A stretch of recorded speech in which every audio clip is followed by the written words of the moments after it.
Banglalink app কীভাবে খুলে ব্যবহার করবেন শর্টকাট ওয়েতে বা সবচেয়ে সহজ মাধ্যমে সেটাই ভিডিওতে আমরা দেখব। সেই জন্য শুরুতে আপনি গুগল প্লে স্টোর থেকে বাংলালিংক অ্যাপটি ডাউনলোড করে নেবেন বা আপনার মোবাইলে ইনস্টল করে নেবেন। ইনস্টল করে নিলে এখানে এরকম একটি অপশন আসবে, এখানে দেখেন বাংলালিংক ইউজার আর একটা হচ্ছে গেস্ট ইউজার। বাংলালিংক সিম থাকলে আপনি এখান থেকে বাংলালিংক ইউজার এই অপশনে যাবেন। এখানে যাওয়ার পরে এখানে দুইটা অপশন আছে, দেখেন উপরে ওটিপি এবং পাসওয়ার্ড।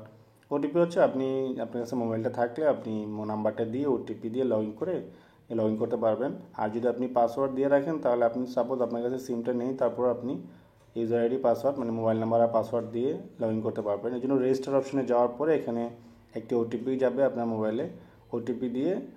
ওটিপিটি দিলে আপনার এখানে একটা পাসওয়ার্ড সেট করার অপশন আসবে, সেক্ষেত্রে আপনি আপনার পছন্দ মতো একটি পাসওয়ার্ড সেট করে নেবেন। এরপর আপনি পাসওয়ার্ড দিয়ে লগ ইন করবেন। আর ওটিপি দিয়ে লগ ইন হচ্ছে মানে ওয়ান টাইম লগ ইন। তো এখানে আপনি নাম্বারটা দিবেন, আপনার মোবাইলে একটা ওটিপি যাবে, ওটিপিটা এখানে দিবেন। দিলে আপনার সাথে সাথে লগ ইন করে আপনার অ্যাপে চলে যাবে। আমি আপনাদের সুবিধার জন্য দেখাচ্ছি, দেখেন। তো ওটিপি দেওয়ার পরে সাথে সাথে এখানে আমার এটা লগ ইন হয়ে গিয়েছে। দেখেন এখানে অলরেডি আমার এখানে যে অফার টফারগুলো চলে আসতেছে। আমার এখানে নামটা দেওয়া আছে, আমার আগেই অ্যাকাউন্ট করা ছিল, বাট এখানে ওটিপি দিয়েও লগ ইন করেছি।